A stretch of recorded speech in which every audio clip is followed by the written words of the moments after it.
Assalamualaikum, selamat kembali dengan Kak Sabah dalam Seni Sabah.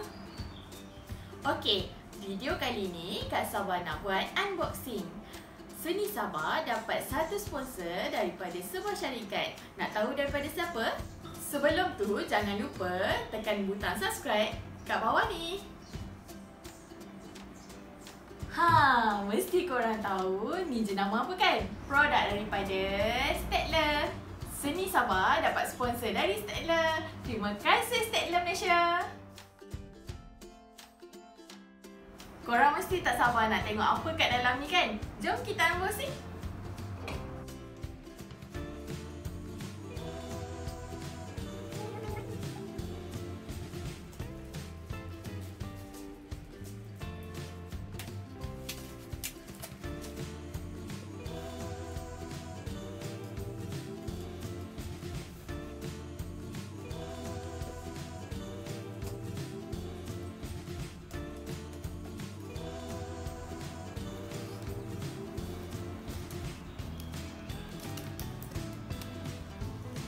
Jom kita keluarkan barang apa ada dalam kotak ni.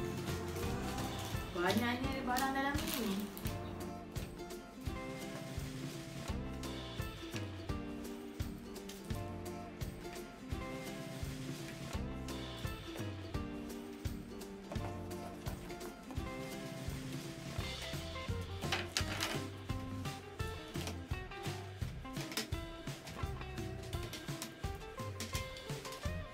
Wow, banyaknya.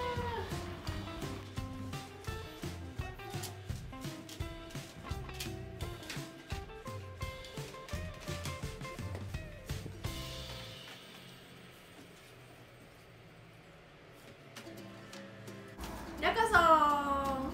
Tada, banyak kan? Jom kita tengok satu persatu. Yang ni paling terkenal, iaitu color STAEDTLER Luna. Kak Sabah pakai ni lah dalam setiap video akak. Yang ni color pensel 24 batang. Dia berbeza dengan yang ni tau. Yang ni watercolor pencil. Yang ni color pencil. Yang ni boleh kita gunakan dengan air. Yang ni jangan tahu guna air. Ni pula pigment liner. Ada 8 pigment liner yang berlainan saiz. Iaitu tapi dia warna hitam je. Kalau yang ni pigment liner tapi dia berwarna-warni. Okey, dekat sini ada 3 kotak brilliant colors yang berlainan jenis. Iaitu ada 3+ color. Dia 3+ color ni dia punya mata color dia 1.0 mm. Kita ada 3+ broad liner. Dia punya mata pensel dia 0.8 mm.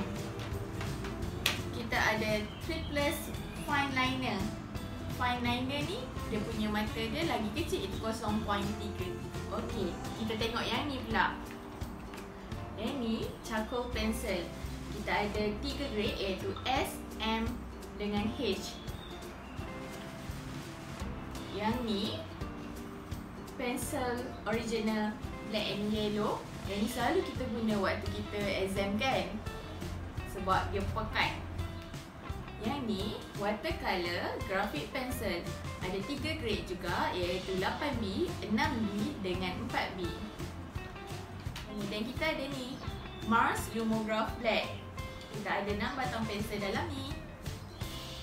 Yang ni pula pensel Mars Lumograph set of 12 degrees. Okey, dia ada 12 batang pensel kat dalam ni. Daripada yang paling perlahan hingga paling kuat. Dulu masa Kak Sabah belajar lukisan kejuruteraan, Kak Sabah guna pensel ni lah. Okey, seterusnya kita ada highlighter. Kita ada dapat 6 batang highlighter yang berlainan warna. Kemudian kita ada watercolor pencil dengan color pencil.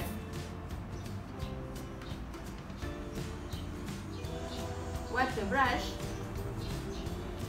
12 watercolor paint,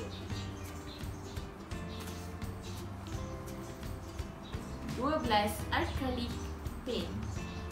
Yang ini correction pen jenis liquid. Yang ni slim 6 ml. Yang ni compact 4.2 ml. Kemudian kita ada correction tape. Yang ni correction tape refillable, so kita boleh refill lagi. Yang ni correction tape mini, so senang nak bawa ke mana-mana. Okey, semua ni Kak Sawa akan review dalam video-video akan datang dalam Seni Sabah. Jangan lupa tekan butang subscribe dan butang loceng di bawah. Kita jumpa lagi dalam Seni